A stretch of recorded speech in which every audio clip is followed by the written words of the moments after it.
Welcome to A Lawyer's Guide to the Galaxy, a podcast about geek culture by lawyers with your hosts, Ben Siders and Kirk Taman. Hi, everybody. It's Ben, one half of your Lawyer's Guide to the Galaxy podcasting duo. Today is March 3rd, 2022, and I'm sure many of you, like Kirk and I, are reeling a little bit from the recent events in Eastern Europe. We are about a week into the invasion of Ukraine by the Russian Federation, which has been disruptive and weighing on the minds of a lot of people, especially those of us who have friends, colleagues, and so forth who, have family or are located in Ukraine. And it's been, for a lot of people, a tough week for a number of reasons. So we just want to, we're cognizant of that, bearing that in mind, and our thoughts are with those that are stuck in harm's way. So anyway, this week we're doing an Edamame episode after our one of our prior episodes. A listener, Chris D. Hi, Chris. Latched onto something Kirk had said about an unusual transformer that he owns. And we got the idea that maybe Kirk could do an Edamame episode talking about his toy collecting. If any of you have ever seen Kirk's office here in St. Louis, it is replete with toys, mundane and esoteric. So Kirk does have quite a collection, and I thought it'd be fun for him to talk a little bit about that in an Edamame episode. So that's what's going to happen. I have not listened to it. I don't know what he's going to say, so I will enjoy it with you all after I publish this. So without further ado, here's Kirk.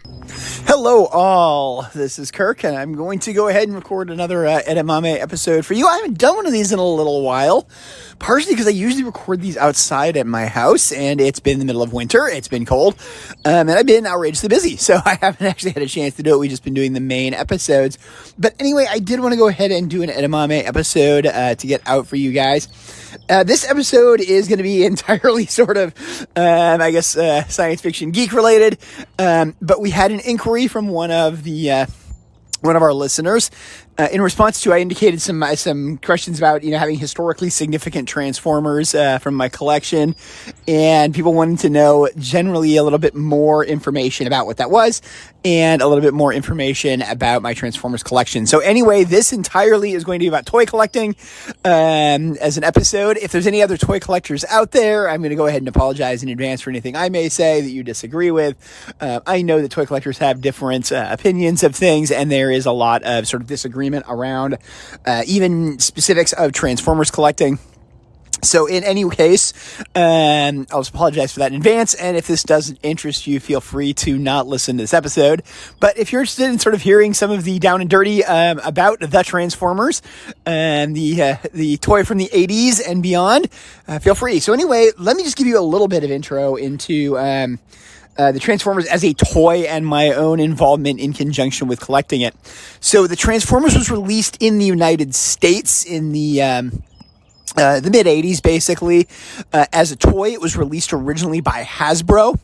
When they released it, it was released in conjunction with a television animated special, which was on TV. In my time zone, I watched it as soon as I got home from primarily middle school, and it was on immediately afterwards at 4 o'clock, and at 4:30 was G.I. Joe. So those two things went together. But I got into the Transformers. The very first one I got, I was given by a neighbor as a Christmas present. The one I actually got was Cliff Jumper. Cliff Jumper was a small car. He was sold on a card. The version I got, however, never made any sense to me because Cliff Jumper was supposed to be red, and the Cliff Jumper I got was yellow. Now, there was a yellow version of Cliff Jumper. It was a slightly different car. It was a Volkswagen Bug. But it didn't quite look the same. It transformed the same way, but they didn't quite look the same. And that one was supposed to be yellow.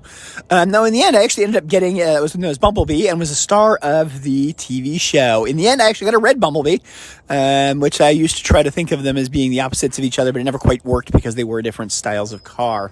But that got me started. The first year I got Cliff Jumper, I got Sideswipe as another one. And that sort of started me getting Transformers. I had a lot of Transformers as a kid, the original 80s toys. I actively collected them. I actively, got them. I watched the TV show regularly. I got the notification when the movie was going to come out. So they actually do a Transformers movie. It's somewhat famous because of the fact that it's one of the few times in a children's movie a major character dies. Yes, it's a spoiler alert, but early on in the Transformers movie, Optimus Prime, the leader of the Autobots, one of the most famous characters from the animated TV show, dies. He is killed by his rival Megatron. And that's an important aspect of the movie and things that go on during the movie. And then the new leader who takes over from him, Rodimus Prime. That's what it is. So anyway, that's what they did in the United States in the 1980s. For purposes of Transformers collectors, those toys are typically referred to as what's called G1 or Generation 1. Most people consider those the original Transformers. Now, they are not the original Transformers toys. The original toys that actually became the Transformers were released originally in Japan and were released in two different series and two different toy lines. The first of these is what's called Microman. Microman was a response to the 3.5-inch action figure G.I. Joes. So if you watch anything on sort of the history of toys, G.I. Joe was the first action figure. Action figures can always be thought of, and it has been joked about before, as being dolls for boys. But they were not allowed to be referred to as dolls. It was prohibited when they released G.I. Joe. They are soldiers. They were originally released in a larger size. So they were originally released more at the 12-inch size, the sort of original action figures. Some original Star Wars figures were also released at that size. For those of you who are into sort of the lore as to what it is. I have one of those, by the way. I have the Jawa. But they were released down to 3.5-inch size and became action figures. In Japan, there was a lot of discussion of the fact that American soldiers would probably not be the most popular form of toy to be sold, and so they generated Microman. Microman were aliens. The Microman were actually supposed to be actual size, so they were actually 3.5 inches tall. That was the relatives as to what they were, and they were supported with a variety of supporting things such as robots. So they had a variety of robots and things like that.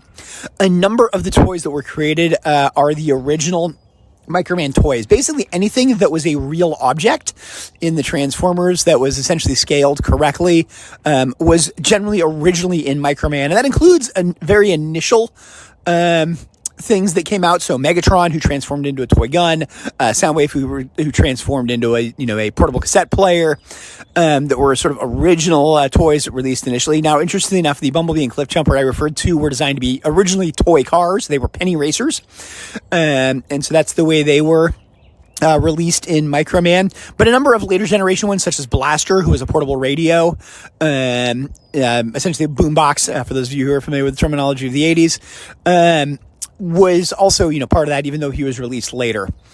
Microman was very, very popular and then transformed into a spin-off called Diaclone.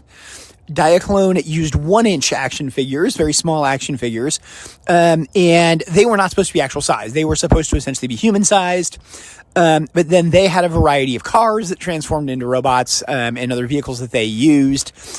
These became primarily the Autobot cars from Generation 1. Of the Transformers, along with the Decepticon jets, Optimus Prime, who I mentioned earlier, the leader of the Autobots. But basically, if you look at the original Transformers, the very first season of Transformers, the Autobots are primarily cars that transform, and the Decepticons are primarily objects that transform. The only exception is that the Decepticons had the jets. So basically, the Autobots were supposed to be essentially cars and land vehicles. The Decepticons were kind of everything else. Now, I'm obviously talking a lot about, you've heard Autobots, Decepticons. Some of this stuff is, I think, in popular lore, and most people know generally what they are, the two opposing sides. I'm not going to get into the details of what it is, because I want to talk about the toys. But in any case, that's what we had. Now, because of the fact that most of the toys, and actually when they wanted to bring the toys to the United States as Transformers, most of the toys were selected from existing Diaclone and the Microman lines. Now, some of them didn't make any sense. For example, they were transforming cassettes that transformed into vehicles for the Micromen. So they transformed into a motorcycle or a gyrocopter for a 3.5-inch action figure. Those were not brought into the United States for obvious reasons as Transformers, because it didn't make any sense in conjunction with the Transformers, where they were more sentient. But those were the kind of things that you got into. One of the things that they did do when they changed them into the Transformers is that changed the vast majority of their colors. So a number of the original Diaclone and Microman things had come in different colors than they came in when they were released in the United States. Some of them had sort of intriguing backstories and connections because of it. So, for example, one of the ones that's sort of well known is Blue Streak, who is a silver car in the Transformer, was originally blue, and so in Diaclone. So that's sort of where his name came from. In conjunction with it. A number of them also had different versions. So, for example, Sideswipe, brought in the United States, who is a Lamborghini Countach. He's a red Lamborghini Countach in the United States. He had other versions in his his Diaclone days. So he had red. He also had a black version, and he had a police car version. So those were, Diaclone toys as to what's out there. Typically, Diaclone and Microman toys, along with a few other toy lines that were also drug into Transformers over the time, including, interestingly enough, Jetfire. Jetfire was released the second season as a jet for the Autobots. He is actually a Robotech toy, which was a sort of competing thing at the time. Robotech is based on Macross, the Japanese anime, again, brought into the United States and voiced over. In in many senses, the plot changed in order to correspond to American audiences. But basically, all those toys and what a lot of people think of when they think back to the 80s of Transformers is what was known as Generation 1 of Transformers. A few things to keep in mind. Generation 1 of the Transformers lasted effectively about 4 seasons in the United States. There's 3 full seasons. There's the movie, and then there's a 4th season that occurs after the movie, and then there's a partial season that occurs after that with only 3 episodes, if I remember correctly, in it. I don't know the stuff post the movie very well.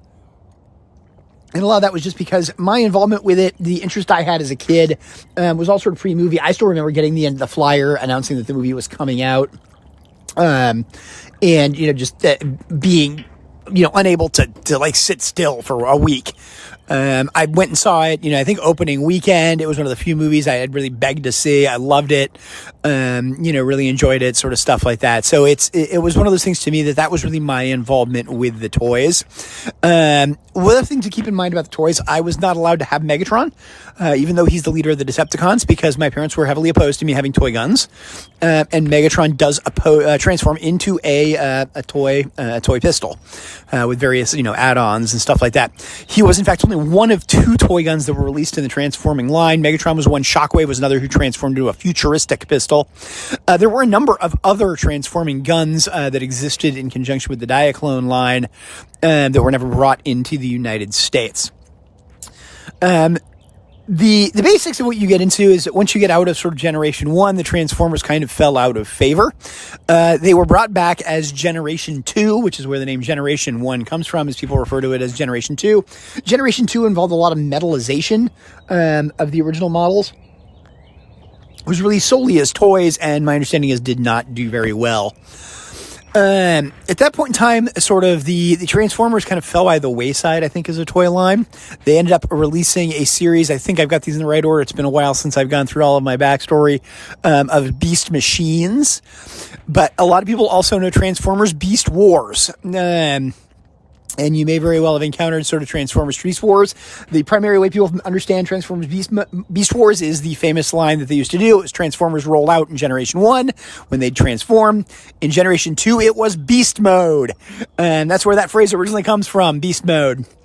Basically, in Beast Wars, the Transformers, instead of turning into vehicles and mechanical objects, turn into animals. It entirely resets the storyline. It has its own animated cartoon. I did not watch Beast Wars at all when I was a kid. I was a little bit too old for it at the time that it came out. But likely many of our our listeners, Beast Wars is what they remember, the Transformers. Again, it was a little later of a series.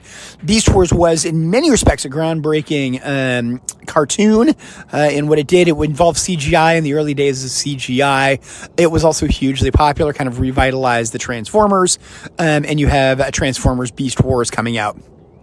Since Beast Wars, a lot of the Transformers releases have been more nostalgic up until the recent movies that were released. The sort of big screen, previews of the series that's come out of those, Robots in Disguise and stuff like that. So there's a number of series. Robots in Disguise, another one was another series that was released. There are other series that have been released, such as Alternators, but those are all much more modern.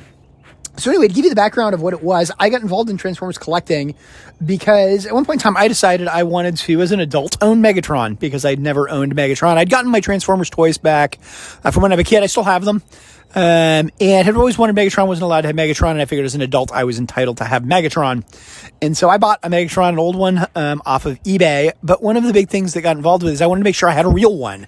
I didn't know whether or not things had been released post then. I very quickly realized that I was looking for stuff that there were a variety of different things. There were all these weird colors of things that I knew very little about Transformers.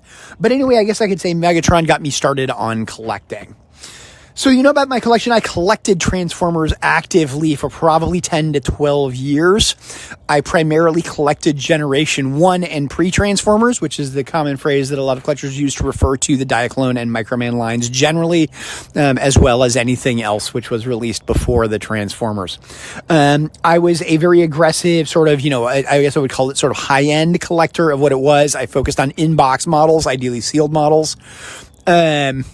As opposed to, loose models. I did do a lot of importing. I bought a number of my models from Japan, simply because of the fact that at that point in time, getting pre-Transformers, most of these were released in Japan and not in the United States. Another aspect of Transformers collecting and Transformers lore I got very seriously into are what are known as kabaya kits. I believe I have it pronounced right. I've never actually heard it correctly pronounced by anybody who's Japanese, so I don't know if it's pronounced correctly. But kabaya kits, in many respects, are for Japan what Cracker Jack is in the United States. What you encountered in conjunction with kabaya kits was they are kits that are sold to kids. They are small boxes. They come with a toy. The toy is not specifically Transformers. It's any kind of generally licensed toy line. The kits are usually small model kits. So you basically have to put them together as a toy. I oftentimes think of the old McDonald's toys. If you remember those, a lot of times those came as kits and had to be assembled. When you got them, that was kabaya toys kind of remind me of those in many respects. And then there were two sizes, one of which came with a piece of chocolate, the other one of which came with a gum, a big piece of gum as to what it was. So those are kabaya toys. And again, the two sizes are important. Oftentimes people refer to choco kits or gum kits between them because they are different sizes. The choco kits were usually very small, very simple. So a model might only have 4 or 5 pieces. The gum kits were generally much larger and oftentimes, had even 2 or 3 sprues worth of pieces to assemble your models with. So I early on got into collecting kabaya kits. I bumped into them kind of by accident. I'd originally started collecting cassettes. Soundwave had always been one of my favorite Transformers. And so I'd gotten very into trying to collect a lot of the cassettes. It was another thing I had not had very much as a child and I'd always wanted sort of more of. And I bumped into the kabaya kit for Steeljaw. Steeljaw is a cassette that transformed into a lion. He is much smaller. By the way, the kabaya kits are almost always substantially smaller than their Transformer versions, and they're much simpler. They're typically only one color, sometimes 2. The version I got was a Choco Kit version, and which are almost always one color. And got sort of into hey, what is this things, and started trying to learn about kabaya kits. At the point in time I did this, you were obviously gathering information via the internet. There were a lot of Transformers boards. I was involved in a lot of discussions in conjunction with them. Kabaya kits were not a popular Transformer collectible. That has since changed. Many kabaya kits have been re-released, or the new ones have been created as part of the Transformers line. And, they've since become quite a popular collectible from that. But at the time I got started with this, there were only really 1 or 2 sites online that had anything about kabaya kits. And I knew very little about them. It was hard to find information. And it quickly sort of caught my collecting bug of things that interested me. The way I would describe my collection now and what my collection was, I have since, as I said, I got to it about 12 years. I have since sold off the vast majority of my collection. I've kept a few, two other professional collectors and dealers. The vast majority of the collections I have now, I have kept a few of the sort of modern, what they call reprint kits that have released things in new colors, in new boxes and stuff like that, just because they're cool, and I have a particular sort of, attraction to looking at them and stuff like that. I have kept my entire Kabaya collection, and I have collected a lot of collection of other things that are Transformers model kits. So basically kits that come as models, which are, assembled into Transformers of some form. I include those because there are a number that were released in Korea that are effectively real Transformers, and they have screws and springs and everything that were released as model kits, and they're kind of cool. But anyway, that's sort of where my collection focus. So anyway, to give you the background of it, one of the things you bump into very quickly with Transformers is that a number of Transformers were released a number of times, and it's a matter of figuring out which versions you have. A simple example is the mini cars. So again, the penny racers that I talked about, Bumblebee Cliff Jumper, and then there's a number of them as well, were released both in the United States in sort of the Transformers colors. Oftentimes that was one of a couple colors that were released in Japan as a Diaclone line. In addition, sort of the mini cars were also released in a number of South American countries where they have other different colors. So there's Argentinian ones, stuff like that. One of the big things collectors bump into is which version you have. So when you get something, how do you determine what version it is? There are a number of changes that were made to molds, that were made to the way the cars were constructed during the time. So for example, my side sprite, which of course I know is an original Transformer, I got it very early in the Transformers days, his canopy opens. And he has a little seat inside him so that you can place a Diaclone figure because it was the original figure. The original Diaclone toy that was brought into the United States. A number of places they had those things removed eventually or molded in a different way so that you can tell what versions things are. Just to tie this into IP law for a second, one of the things that a lot of Transformers collectors use is the copyright notices. When they make these toys, they stamp copyright notices into them, and they stamp also the countries that they're made. So when I talk about the idea of having, sort of some significant historical Transformers, I actually had 3 I would consider to be of some historical significance that I owned. The first of these was I found a Steeljaw initially again. Steeljaw seems to be one that comes up a lot for me, which was stamped Macau. As the copyright. That was interesting because it was not known that Steeljaw had been manufactured in Macau. The Transformers that Hasbro plants moved around a lot as to where exactly they were manufactured, but that was not one that had a connection with that. I'd worked with another Transformers collector to try to figure out if we could time it, because again, I was trying to figure out which version I had from what year of Transformers and what country it was released in. And so, that's one of the ones that I did. The other ones I have that are significant, one of the ones I have what's known as a test shot of Scavenger. As far as I know, it is an original test shot. Test shots were when they originally had the molds made for Transformers. They would typically run the molds with just sort of whatever plastic was on hand in order to make sure the molds worked, to the toy assembled, transformed, stuff like that, and those were used for testing purposes. Key things of test shots: they never have decals because of the fact that they were also not painted. They are just plastic. There is a long history in Transformers, especially amongst collectors, more recently, of what are commonly referred to as Sunday night specials or Sunday morning specials, Saturday night specials, Saturday night specials, something along those lines. That was where employees would sneak into the plants after hours and run what essentially looked like test shots, but were not. The toys were already in production. But test shots, needless to say, sold for a lot of money. The one I have, Scavenger, he is a Constructicon, one of the ones that assembles with everybody else. He's actually the backhoe version of it. The person I bought him from actually did obtain him from a person at Hasbro with the understanding that it is an actual test shot from the Generation 1 Scavenger. So I have reason to believe that that's what it is. I have maintained that I've kept that figure partially because of the fact that figure probably belongs in a toy museum at some point in time. And so, if anybody has a person to be interested in that, let me know, because that is one that I kind of feel like should belong in a toy museum given its history and its likely traceability back to what it actually is. The ones that I had, and I think I were discussing when I talked about it, was having to do with the Kabaya line.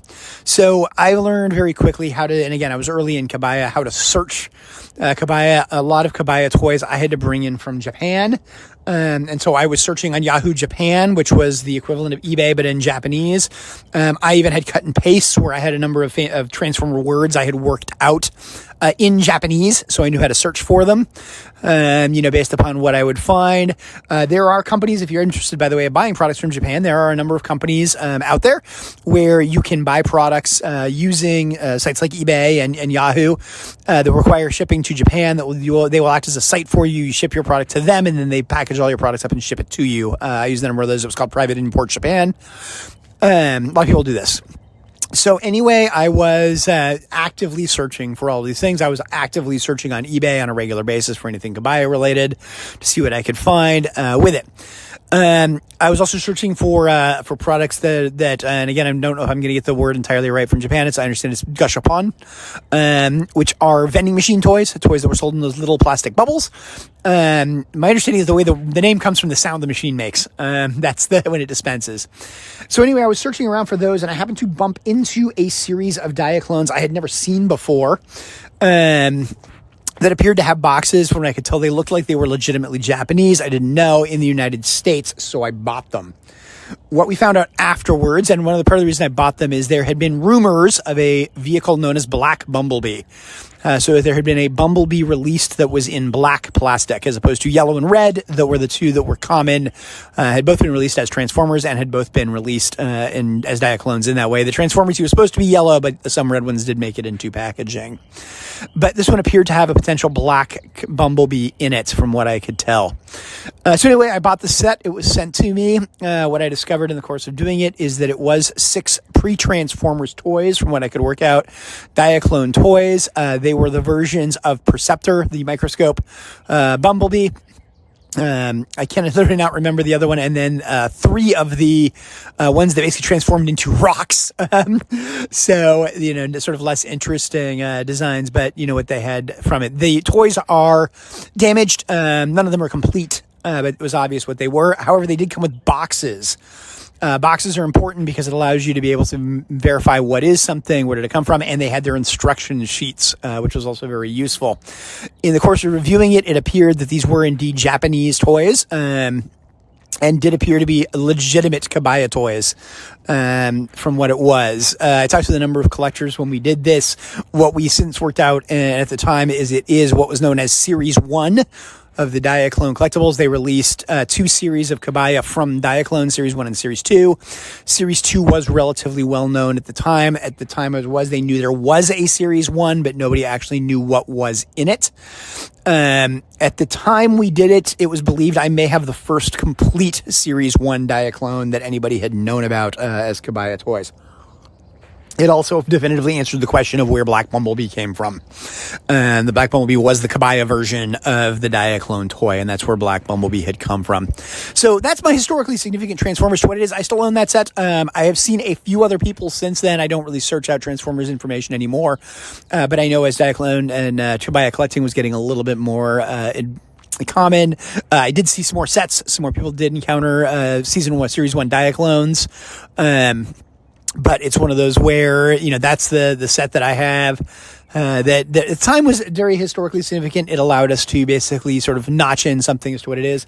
There, as the time I stopped collecting, still a number of Diaclone and Transformers mysteries, as to, whether or not certain things did exist, what happened with it. A few of the big ones that exist and the questions associated with it. One of the major ones is there a blue streak? Was a blue version of Blue Streak, the original Diaclone toy, ever packaged in Transformers packaging and sold that way? That has been an ongoing question. There have been a number that have been found that are supposedly sealed, all of which have been proved to be fakes. People who repackage things in boxes later on. But there's always been a question because of the fact that a number of the Diaclone toys made it into Transformers packaging in the wrong color, whether or not there was ever a blue streak actually sold. And by the way, Blue Streak is actually he's blue in the drawings, in some of the drawings of him. So that's also where, the question is do people remember having blue streak? Do they remember the drawings, or do they remember the actual toy?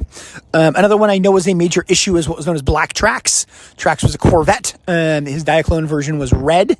His Transformers version was blue. But there are pictures of catalogs that show him in black. And there's a question as to whether or not a black toy was ever sold. Or whether or not that was some kind of a test shot that was used for the marketing picture, and never actually existed beyond being a test shot. At the time I was getting out of collecting, I know there was a lot of discussion about the fact that they may have discovered the source of Black Trax. He may have actually been released in some specific foreign countries, and that may have been where the toy came from that was depicted. So anyway, there's always mysteries around collecting, but that's for those of you who had the interest of what is my historically significant Transformers. That's the answer to them.